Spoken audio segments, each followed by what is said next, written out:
Hi guys, welcome back to another episode of 30 Plus Click with Max and Yo-Yo. And today we are talking about love. A few days ago, we celebrated Valentine's Day. I hope you felt loved. I hope you gave love in return. But for us, the single nation, we're so glad to be able to take a break. It's just what it is. Yo-Yo, listen. Since December, you people do matching pajamas. We did not recover from matching pajamas. No, we're still trying to recover from everything that was seen, all the me's and minds and all of that. And then boom,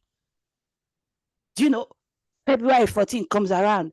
Even the people were quarreling before, they start posting to the best lover ever, this one and that one. I don't know how we, the single nation, managed to relinquish social media to the relationship people. But it's well, no problem. We are here now. Everybody can now rest. And today we're going to be talking about love, my girl. You're going to be walking us through love. This is 30 Plus Click, and we're going to be taking a trip down memory lane. Obviously, you're a wife, you're a mother, you're someone's lover, you're someone's baby girl, you're someone's Ifemi or Remy. You get the point. Yeah. Just walk us down. Like in looking back, I don't know what year Valentine this was for you guys. Like looking back, as we have young girls and young men actually as well who are looking forward to getting married, and what are some of the things that now as you're well into your marriage, like some of the things that if you could advise yourself back then, like what are some of the things you would tell yourself to do differently? I know you're part of the single nation, but at some point, yeah, you still have the right to love upon yourself. You still have the right to celebrate love. So I think I should tag these love notes to my 30 plus self or about my 30 plus self. So looking back, there were so many things. It's hard to look back right now because I've really moved on. But in terms of love, at about 30 or before 30 or just above 30, then I would say love for me it was, yeah, who is on my boat? And is he speaking the language I'm speaking in terms of love? So it was then about who is in, who is serious, they're playing with my heart. And so we're just looking for the negative signs and also looking for the supposed positive signs. Is he into me? Am I into him? And are we compatible? Those five love languages, right? That we've read those books over and over again. And so we just Mm-hmm, mm-hmm, mm-hmm. check, is this him, is this not her.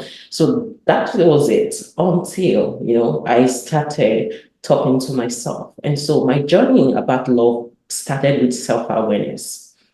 So I decided to look away from the him figure.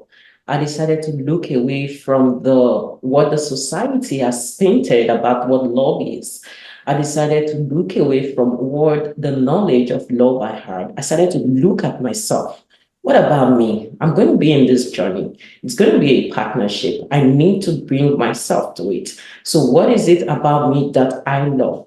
What is it about me that I want? What is it about me I don't know? What is it about me that can trigger me either positively or negatively? So when I turned that spotlight to be on me, and so that was when I became more aware of myself and I realized what love really means. Oh my goodness. I really, really love that because I find, and I, as a member of the single nation, I also find that many a times we spend the time focusing the spotlight on the other person, rather than focusing said spotlight on ourselves. And this is something that you've spoken to me, many, many times. And if you're not a Christian out there, you might not get my reference, but if you are, I do hope you can connect, because Jesus says that while you spend the time pointing your finger at the other person. You should first of all remove the log in your eye before removing the speck. Or how did you get what I'm trying to say? Anyway, so I love the fact that you turn that spotlight into yourself and try to, find yourself. And I know this is not part of the question that I asked you, but following one of the days when we've been having our private conversations, and as you know, 30 plus clickers, the reason why we started all of this was because we realized we do be having really, really good conversations, and we wanted you guys to be part of this community. But one of the days we were having those conversations, you made a point about your non-negotiables, and then something that you just cannot do without in your marriage or something. So like I want to know when you derive that kind of mentality as you were choosing your partner or as you were in the process of picking love, you know, when you derive that mentality of this is something that I will absolutely dig my heel in. And how were you able to like maintain, like hold on to that value that you set for yourself, even as things were not looking like it? Thank you very much for that question. So the reason why I'm saying thank you for that question is because it's just going to follow on when I talked about focusing on myself, finding myself, and becoming more aware of myself. And so in the journey of finding myself, and that's where I started realizing how things made me feel and how people made me feel. And how to sort out these feelings. And in all of it, I now started making a list. And so I just did not have a mental conversation from my head, from my mind. I started writing this conversation in bullet points. And so that's when I made up a list and I decided to sort out this list. And so in sorting the list, I realized I was doing a table. You know how you write words and opposite? I started writing non-negotiables and negotiables. So I simply put non-negotiables as values, things that money cannot buy, things that it will take time and years to develop, things that cannot easily drop off from somebody's character, from somebody's attitude or mindset. And I decided to put negotiables as things that money can influence, things that money can change, things that time can also change. So the reason I sorted this into two is, we getting married at about 30, there is no time to babysit. And there is no time to mold somebody's character or nature. And one thing I learned then is you cannot possibly change a mindset. You cannot possibly change a man. And so I didn't want to walk into a relationship or a marriage with defects in character. I can handle what money can influence, what money can buy, but I cannot handle a defected character. And so my first focus was on the person's character. Christianity was a non-negotiable. It was not part of the list because it's already a foundation. But the values, what is important to this person in terms of honesty, in terms of so many other lists, right? And so those were my non-negotiable. And so after making that non-negotiable point list, I went the next step to test if they were really part of this person or not. And so it is not just enough to make your negotiable list and non-negotiable list. The next step, you need to take it up. Okay, we now have the theory. Let's do practical. Let's see whether it is part of him, because writing that list and seeing somebody through your mind, that might just be a perception. So you need to take it out of perception. You need to take it out of the mind, and you need to see whether it's really part of you and also part of the other person you're thinking about. I really, really love what you just said just now. But also, I'm also conscious of how people might receive this, in the sense that you're telling people, make a list. Make a list of the things that are negotiable and non-negotiable, for you. And also to my 30 plus clickers who are men, listen, I know we're speaking from the perspective of women because we're literally women as we have this conversation, but what we're saying can apply both ways. It's not a woman only thing. If you're in a relationship or you're about to be in a relationship and, you're thinking this relationship could go somewhere, maybe you want to evaluate if your values are aligning. Because recently I had a situation where I asked somebody, because they were always having these heavy fights in their relationship. And me, I don't used to give relationship people advice, because love don't used to allow them to see road. You understand? So I just said to the person, make a list of all the things your negotiables and your non-negotiables, right? Make a list, and don't make the list from the perspective of the current person you're dating. Be true to yourself. Be honest with yourself. Take away from the person. Just the person you're dating does not exist. Make that list, and when you're done making the list of what you want and what you don't want, then bring that person into focus and see if that person is matching what you want, and then you have your answer. Of course, this person had invested so many years in this relationship, so it was really difficult for them at that point to like face the possibility that the person that they've been with all this time, might not be it. So I guess my question for you is, I know that when you made your list, it didn't automatically turn out that the guy you're married today was the guy on the list. You understand? Or the guy who met your negotiables and your non negotiables. How were you able to come to terms with the fact that maybe the person you were talking to at the time was not the person? And how were you able to stand on your business, stand on the business of the values you set for yourself? Well, I was smiling when you were asking that question.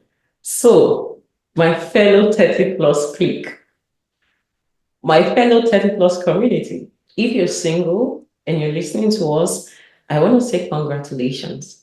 When you make that list, right, try, try very hard not to bring emotions.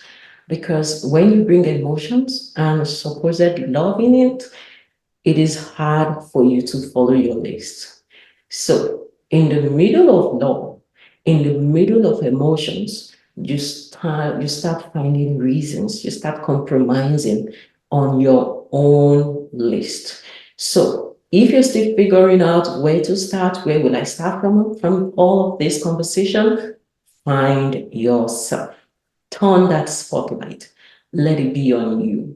That way, you can see clearly and walk through the non-negotiable and the negotiable list, and you're able to confront yourself. So it is not about the person or the people. I know some people, they are fortunate to have about 5 guys around them.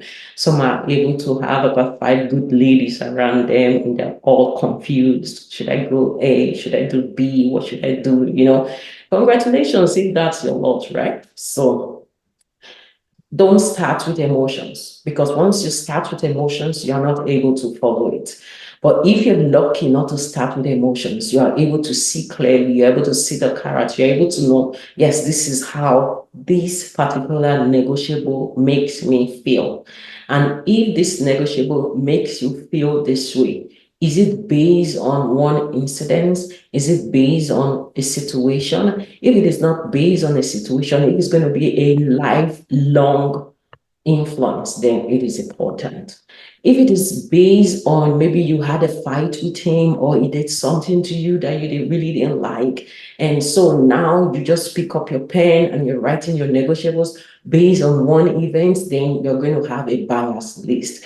And so the good thing was, my list was not based on emotions. It was not based on a situation. It was not based on the circumstances. So it was a lifelong list. I was able to go into the next 10 years when I am married, when I have children, when I'm old, when the kids have left. So what is that thing that will be important to me along the transition, along the phases of marriage?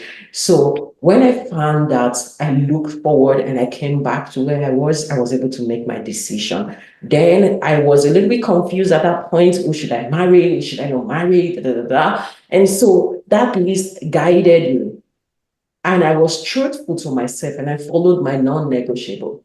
And so till tomorrow, it's still my non-negotiable. So as you make this your non-negotiable list, look into the next 10 years. being married. Look into the next 10 years having children. Look into the next 10 years of raising teenagers. Look into the next 10 years of your kids leaving the house. Look into the next 70 years of this man with you. Would this still be your non-negotiable? If yes, please stick with it. If it's not in the man that you're currently with, please walk away, because time is very precious and your emotions and your heart is so dear. Okay. Well, well, that one was heavy right there. It, like I said, it's very difficult when you are already inside the relationship, you understand? And then it's now like, sometimes I, I I'll tell you this. I read the story online from one of these relationship blogs, and I think the girl was talking about she's been in this relationship with the guy for 7 years, and in that 7 years the guy uses harsh words on her. He's manipulative, he's insultive, he makes her, finance is an issue in their relationship, has always been. And conflict resolution, is and has always been a problem. And so she was asking the relationship community for advice. But from our vantage point, you know we could clearly see that in not more than 350-page paragraphs, this guy has told you, I'm not doing no, or maybe it's not working out for you guys. But being the person in that relationship, is very difficult. And sometimes, you tend to look through rose colored lenses, whereas where you're making excuses because, as I told you, as I was reading that story, she was still making excuses. He's busy, he's tired, he has so much work on his plate and all of that, so like, and you know what, that brings me to my next question, because there's something you said to me that I hold on to dearly. Nobody who cares about you is too busy to not be able to find 24 hours in a day for you. What exactly formed this mentality? Because we get a lot of people like, oh, I'm so busy, busy, busy. Oh, I'm busy, I'm busy. I have this, like, walk us through like that thought pattern. Like, he's never too busy if you're a priority. Do you know why I'm laughing? Because now, right? So we are humans. So you're human, you're just a female, and your human is just a guy. And so if you look at yourself from 24 hours, are you saying that you don't have 2 minutes, just 2 minutes to check on the person that really matters to you? So because I do that busy thing a lot, right? Because that person is not my priority. Because if you're my priority, I would find that time. I may not have the time to stay on the phone for like 5, 10 minutes, but I will have the time to say, hey, I'm just checking on you. I'll talk to you later. I'm so busy. Bye. It's just a voice note of 10 seconds. So when people tell me, oh, I'm busy, I just know, I'm not your priority. Because I'm your priority. Even this time that you are using to say you are busy, you will use it to say, how are you, rather than saying I'm busy. Do you get it? So, and I was able to learn something. Placing yourself just the way this person has placed you. Don't overhype yourself in your mind in somebody's heart. Mm. So it might hurt, but it's better for it to hurt you than for you to just, feel being used, right? So if the person is not there, if you're not there 100% in his heart, don't think you're 100% there. And so when you start thinking you are all in his heart, whereas you're just one of those girls, right? You're the special baby in his life, whereas you're just one of those girls, right? One of those girlfriends that is just, is trying to see who would go through, right? And so, I just get that.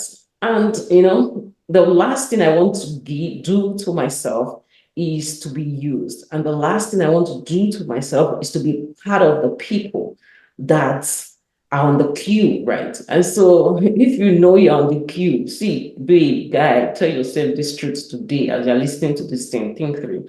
If you know you're on the queue on a guy's heart, if you know you're on the queue on a girl's heart, right? Walk away. It's better you walk away right now than for in the next 6 weeks, you realize that there was nothing, right? Mm, So when I realized that, I do give that I am busy thing because what do I want to tell this person? I don't have that time because maybe in the conversation, you don't have value to him. Maybe in the conversation, you are not on his pace. He's mm. not hearing you, he's not saying what you're saying, and you're not able to make sense to him. Why should he not spend that time on you? So if you want to be number one in his heart, what is value to him? If you not now to you, if you want to be number one or his priority, what is important to him? What does it like? Are you matching his spec? Are you matching his level of intelligence? Are you matching his level of intellect? Are you matching, are you a problem solver? You don't need to be the solution, but finding ways of doing things. So those are valuable insights that you can bring to the table. And so when you start bringing and communicating value, he will not just even have 1 minute. He will never be busy because he knows that his solution lies with your conversation. So that's another way to look at it. I have so many questions. So we're going to be coming back with another episode of this topic because this is a hot topic. You understand? So like as you're talking, I am having so many questions that I want to have ask, but I'm cognizant of the time that we have. So I'm just gonna pivot. Now you're well into your 30 plus, you're looking at 40, on the horizon. You have your Ifemi and you have your beautiful kids. Oh yeah, give our brother his flowers. Did you make the right choice? Oh yeah, use this session to give him his Valentine's Day gift. So, well, looking back at 29 when I said yes to him, so I wasn't sure. I wasn't sure, like I wasn't really sure, but one thing I was sure about was what was on my non-negotiable was still valid. What I Mm, was sure then was I was working on my non-negotiable list, and he had that. And the good thing is, my non-negotiable is still my non-negotiable to today. And it's mm. still the reason why he was my non-negotiable, and it is. And so, babe, guy, when you make that list, please look forward to and don't compromise on your non-negotiable. So I want to use this opportunity to say, I love you, Femi. You're the best, and you're still the best. I love you so much. Oh my God, this is so emotional. I'm so happy for you guys. Congratulations. So thank you to our amazing followers. I was just telling Max that this week we hit our 100 plays, and thank you for listening to us. We get your feedback. I get your personal DMs, and I'm so grateful. Thank you for listening to us. Thank you for sharing on the platforms that you shared with. We don't take you for granted. We love you so much, and from us, we're saying thank you, and we're also asking for more plays, more sharing. So if you know somebody in the 30, in the 20 plus that is going through some emotional love turmoil, please share this with that person. And we hope to add more value. And we need to, like Mark said, we're going to come with part 2 next week. So watch out. So with love from us to you today, and we hope you have a wonderful February love month.